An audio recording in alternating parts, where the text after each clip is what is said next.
The Chandrayaan programme, जिसे Indian lunar exploration programme ISRO द्वारा चलाया जाने वाला एक आउटर स्पेस मिशन सीरीज है। इस प्रोग्राम में लूनर ऑर्बिटर, सॉफ्ट लैंडर और रोवर स्पेसक्राफ्ट शामिल हैं। इस प्रोग्राम का नाम संस्कृत शब्द चंद्रयान से लिया गया है। द चंद्रयान प्रोग्राम एक मल्टीपल मिशन प्रोग्राम है। सितंबर 2019 तक एक ऑर्बिटर और इम्पैक्टर प्रोब के साथ एक यान मून को भेजा गया है, जिसे इसरो के PSLV रॉकेट का उपयोग किया गया। दूसरे स्पेसक्राफ्ट में ऑर्बिटर, सॉफ्ट लैंडर और रोवर शामिल हैं, जो द 22 जुलाई 2019 को LMV-3 रॉकेट का उपयोग करके लॉन्च किया गया। AT के एक पॉडकास्ट में VSSC डायरेक्टर S सोमनाथ ने बताया कि चंद्रयान 3 और चंद्रयान प्रोग्राम में और भी कई आगे के मिशन होंगे। इसरो के शुरुआती 2 कैंपेन्स के बाद यह 3rd अटेम्प्ट है, जिसे चंद्रयान 2 के फॉलो अप मिशन के रूप में देखा जा रहा है। इस मिशन में मून की सरफेस पर सॉफ्ट लैंडिंग की कोशिश की जाएगी। यह डेस्टिनेशन केवल 3 देशों रशिया, अमेरिका और चाइना को हासिल है। इसके साथ ही इसरो ने अपने पहले सूर्य अभियान आदित्य L1 का अनाउंसमेंट भी किया है, जिसे इसी साल अगस्त के महीने में लॉन्च किया जाएगा। लेकिन एट द मोमेंट सबसे अधिक चर्चा चंद्रयान 3 की हो रही है। तो चलिए जानते हैं इसरो के चंद्रयान 3 मिशन के बारे में वो सब कुछ जो हमें पता है और देश के इसके क्या मायने हैं। चंद्रयान 3 का काउंटडाउन शुरू होने ही वाला है। शुक्रवार 14 जुलाई का दिन अहम साबित होने वाला है। श्रीहरिकोटा के सतीश धवन स्पेस सेंटर से चंद्रयान 3 की लॉन्चिंग होगी। चांद पर जाने की पूरी तैयारी भारत कर चुका है। Its lunar aircraft Chandrayaan 3 is all set for launch. Counting down to the launch of Chandrayaan 3.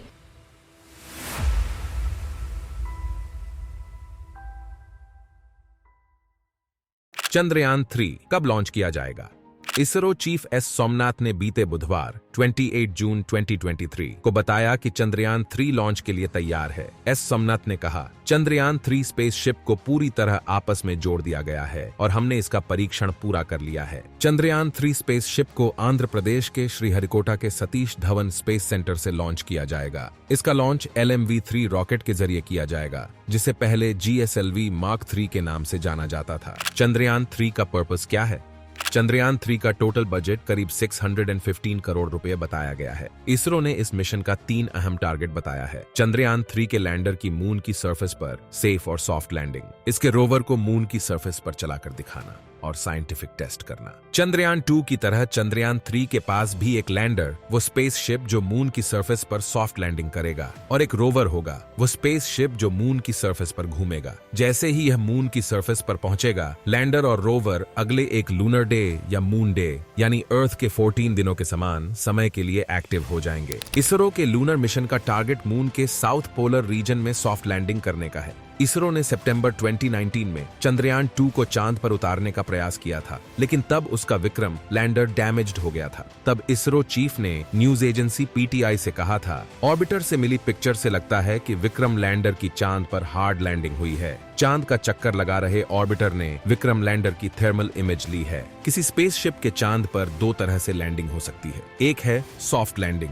जिसमें स्पेसशिप की स्पीड कम होती जाती है और वो धीरे धीरे चांद की सतह पर सक्सेसफुली उतर जाता है। वहीं दूसरी लैंडिंग हार्ड लैंडिंग होती है। इसमें स्पेसशिप चांद की सरफेस से टकराकर क्रैश हो जाता है। चंद्रयान 2 से मिली सीख के आधार पर इसरो ने अपने अपकमिंग मिशन की डिजाइन और टेक्सचर में बदलाव किया है। न्यूज एजेंसी PTI के मुताबिक पॉसिबिलिटी ये है कि इसरो एक बार फिर अपने लैंडर का नाम विक्रम और रोवर का नाम प्रज्ञान रखेगा। यह मिशन चांद की सरफेस पर केमिकल एलिमेंट्स और मिट्टी, वाटर पार्टिकल्स जैसे नेचुरल रिसोर्सेज को देखेगा। यह मिशन चांद की बनावट को लेकर हमारी जानकारी में सिग्निफिकेंट इंक्रीज करेगा। साइंटिफिक टेस्ट के लिए यह स्पेसशिप अपने साथ कई डिवाइसेस को ले जा रहा है, जिसमें साइस्मोमीटर भी शामिल है, ताकि चांद के अर्थक्वेक को मापा जा सके। साइंटिस्ट इस तरह के टेस्टिंग से चांद की सरफेस के टेम्परेचर और वहां के क्लाइमेट के अदर एलिमेंट्स को जान सकेंगे। चंद्रयान 3 पर स्पेक्ट्रोपोलरिमेट्री ऑफ वेजिटेबल प्लैनेट अर्थ भी लगा होगा, जिससे हमारे साइंटिस्ट को मून की ऑर्बिट के स्मॉल प्लैनेट्स और हमारे सोलर सिस्टम के बाहर स्थित ऐसे अन्य ग्रहों के बारे में इंफॉर्मेशन कलेक्ट करने के लिए इंपॉर्टेंट डेटा हासिल हो सकेगा, जहां जीवन संभव है। चंद्रयान 3 इतना महत्वपूर्ण क्यों है? चंद्रयान 3 का मिशन न केवल भारत के लिए बल्कि पूरी दुनिया के साइंटिस्ट समुदाय के लिए इंपॉर्टेंट है। लैंडर चांद की उस सरफेस पर जाएगा जिसके बारे में अब तक कोई जानकारी मौजूद नहीं है। लिहाजा इस मिशन से हमारी धरती के एकमात्र नेचुरल सैटेलाइट चांद के विषय में जानकारी और बढ़ेगी। इससे न केवल चांद के बारे में बल्कि अदर प्लैनेट्स के विषय में भी फ्यूचर के स्पेस रिसर्च की कैपेसिटी डेवलप होगी। भारत के पहले के चंद्र मिशन में क्या हुआ था? चंद्रयान 3 चांद को लेकर इसरो का तीसरा स्पेस मिशन है। इसे इंडियन मून एक्सप्लोरेशन प्रोग्राम के नाम से भी जाना जाता है। भारत ने अपना पहला मून मिशन चंद्रयान 1 2008 में लॉन्च किया था। उस पर एक ऑर्बिटर और इम्पैक्ट प्रोब भी था, लेकिन यह शैकल्टन क्रेटर के पास क्रैश हो गया था। बाद में इस जगह को जवाहर पॉइंट का नाम दिया गया। इसके साथ ही भारत चांद पर अपना झंडा फहराने वाला दुनिया का चौथा देश बन गया। उससे पहले अमेरिका, रशिया और जापान ये सक्सेस हासिल कर चुके थे। तब अपने लॉन्च के 312 दिन बाद उसका कांटेक्ट अर्थ से टूट गया, लेकिन ये जानकारी दी गई कि कांटेक्ट टूटने से पहले इस मिशन का 95% टारगेट हासिल कर लिया गया है। हालांकि तब मिली मिक्स्ड सक्सेस भारत के स्पेस प्रोग्राम में एक बहुत बड़ा स्टेप था।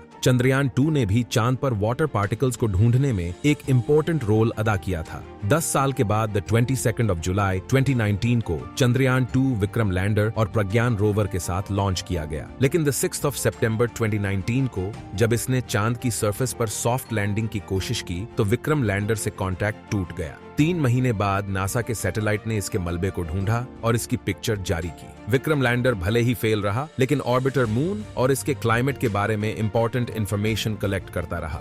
और अब भारत अपना चंद्रयान 3 मिशन लॉन्च करने जा रहा है। आर्टेमिस अकॉर्ड्स क्या है?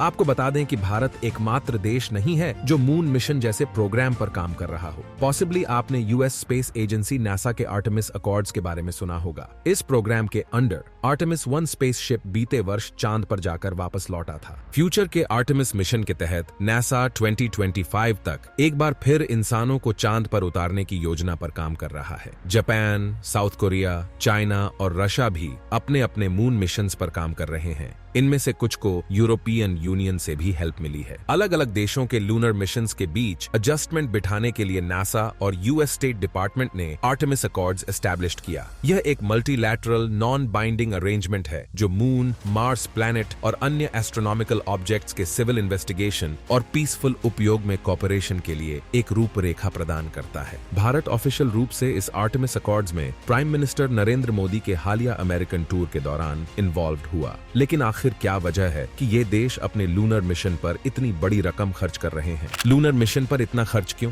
कुछ इसे नए दौर की स्पेस रेस बता रहे हैं, तो कुछ यह कह रहे हैं कि यह अपनी टेक्निकल कॉम्पिटेंस को डिस्प्ले करने की अपॉर्चुनिटी है। जहां तक भारत का सवाल है, चाइना के साथ इसकी कंपटीशन को नकारा नहीं जा सकता। भारत के इस पड़ोसी ने चैंग A6, चैंग A7 और चैंग A8 मिशंस को एक्सेप्टेंस दी है और रशिया के साथ इसकी चांद पर एक रिसर्च स्टेशन बनाने की योजना भी है। लेकिन स्पेस रेस के अलावा ऐसे सभी मिशन फ्यूचर के लूनर मिशंस के लिए बहुत इंपॉर्टेंट हैं। इन मिशन का मार्स मिशन को लेकर खास इंपॉर्टेंस है। फ्यूचर के कुछ मिशंस में ऐसी जरूरी चीजें भी चांद पर भेजी जाएंगी जिससे इसी दशक के दौरान इंसान वहां एक लॉन्ग टर्म के लिए रह सके। आदित्य L1 क्या है?